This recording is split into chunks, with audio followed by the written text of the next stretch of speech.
coming down to meet me here. I am Joyce Lennox. I am 84 years old. I was diving into the waves at Lavalette up till about 2 years ago when I discovered my foot was puffed up, and in time we found out that I had lymphedema, which I now have up past my waist, and I am considered handicapped, and I use a small walker. My legal name is Mary because the Catholic Church would not baptize me, Joyce, because it was not a saint's name. My mother and father's names were Mary Cody and Alfred Owens. I do not remember my father living at home with us. There were 3 children in all. I had a sister and a brother. My mother took care of the 3 of us for many years with little help from my father. My parents were separated, and I did see my father from about the age of 5 until 12, when he left for California with another woman and apparently married, and he did die out there. We got notice that he died of cancer, and the obituary in the newspaper, which was sent to us from a friend of my sister's, did not even list that he had the 3 children. I attended St. Cecilia's School in Kearney from kindergarten all the way through high school. I was the only one of the 3 children to graduate.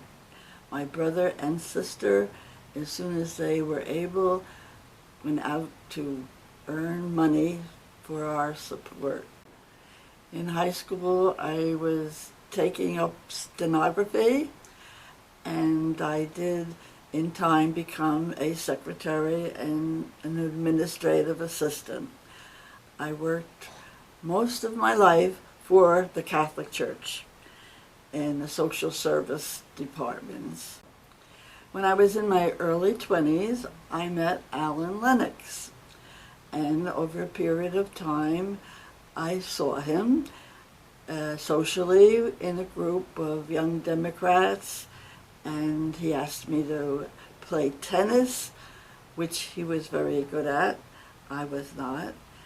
And luckily a storm came up and we had to run off the field, and we never did try playing tennis again.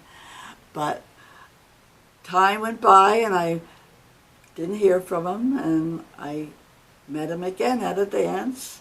He asked me out, and from then on it was every Saturday until we married in November of that year.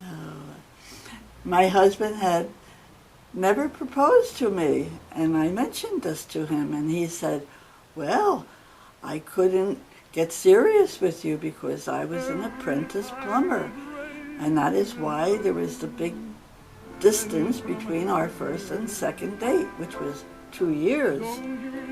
He said, you said, I have $200 in the bank, and he was right.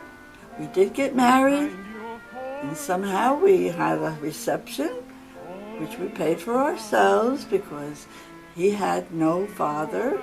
His mother lived with his sister and her family, and I had neither mother or father. And we had a very nice reception with about 130 people. And when we left, they all came to the door and gave us their leftover whiskey bottles and whatever bottles they had, and we had like cocktails like for weeks on it. And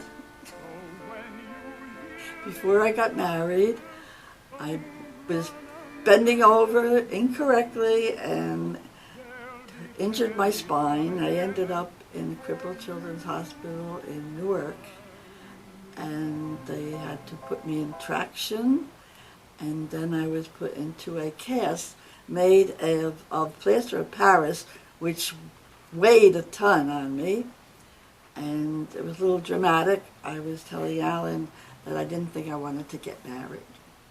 And he said he did not care whether I could walk or et cetera, et cetera, et cetera. He loved me and he wanted to marry me.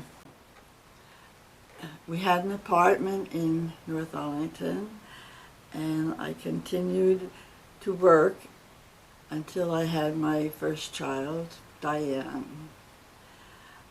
I stayed home from then on until my son was in first year high school, and then I worked for about 10, 15 years until I became ill and was out on a medical leave, and then the church who I was working for at the time, the Archbishop's office, they sent me notice that I was no longer in their employ, and from then on I stayed at home, and my husband was a plumbing, heating, air conditioning man. He was also very talented. He made a number of things for the house. He did our lamps. One's a butter churner, the other one's a coffee mill. He made one of those old-fashioned telephones on the wall. And he made a couple of wind jammers. One was supposedly our grandson with his dog.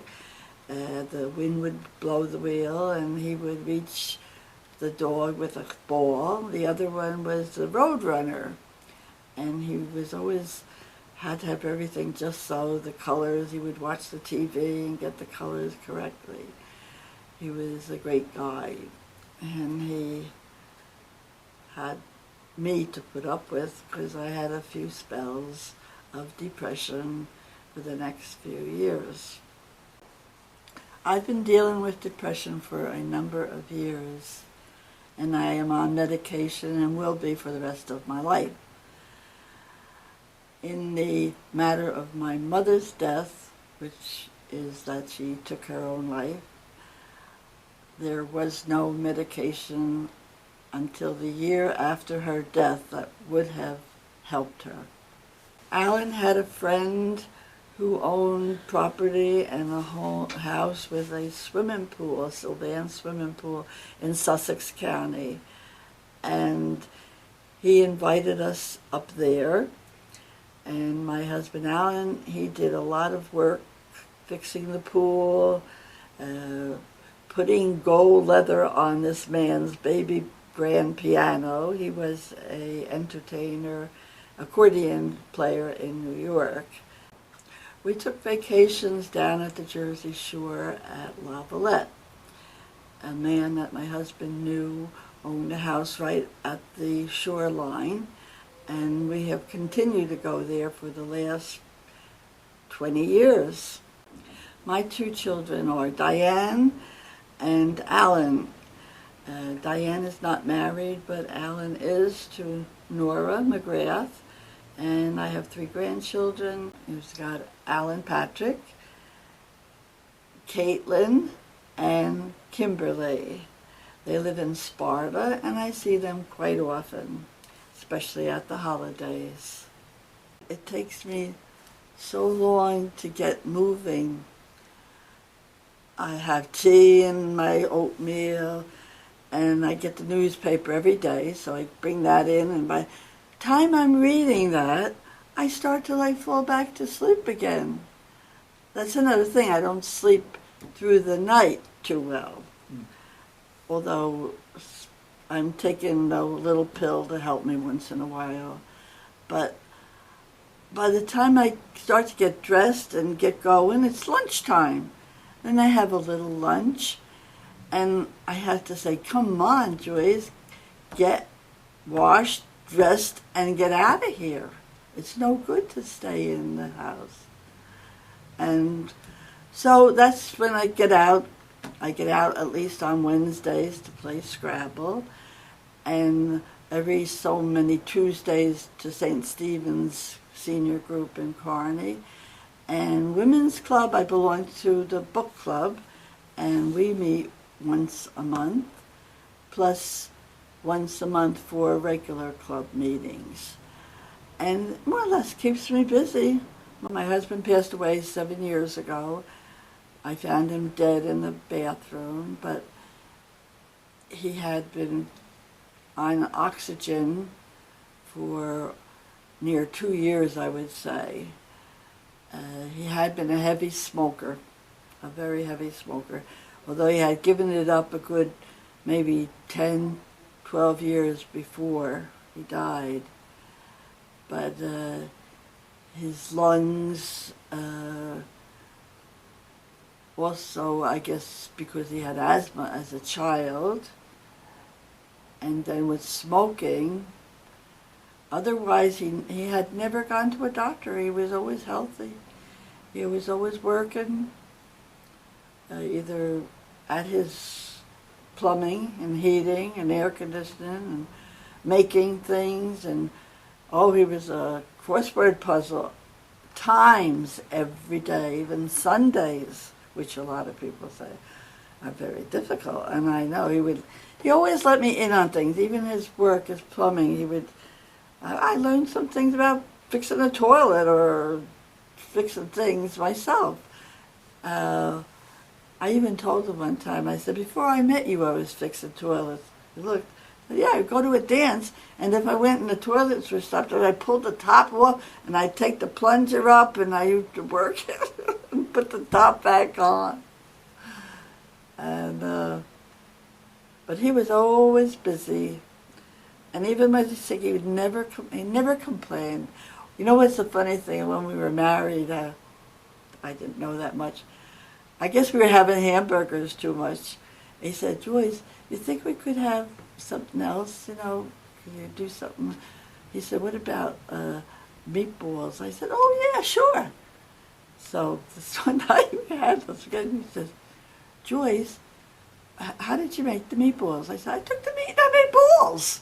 That's how much I know how to make meat. He said, I think you better talk to Dolly, his sister, who was married to an Italian, and she was an excellent cook.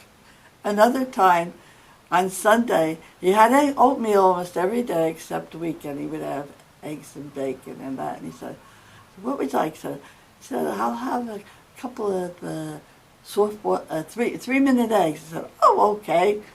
Go in the refrigerator, boil them, give them, I'm going around. I see him I said, what's the matter, Al? And he said, well, it seemed a little bit hard. I said, oh, I left them there for 3 minutes. Later I realized they were hard-boiled eggs I had boiled them the night before. He never complained. He ate them. He was kind of, nothing wrong with them, Nothing wrong with them till it hit when he had to get oxygen. And then it was too bad. I thought we'd grow older together, but one time I saw a couple walking along older. I said, hey, Alan, I'll be us to go in. I said, why are you shaking your head like that? He went, didn't say a word. Knew, I guess, and we wouldn't be that old together.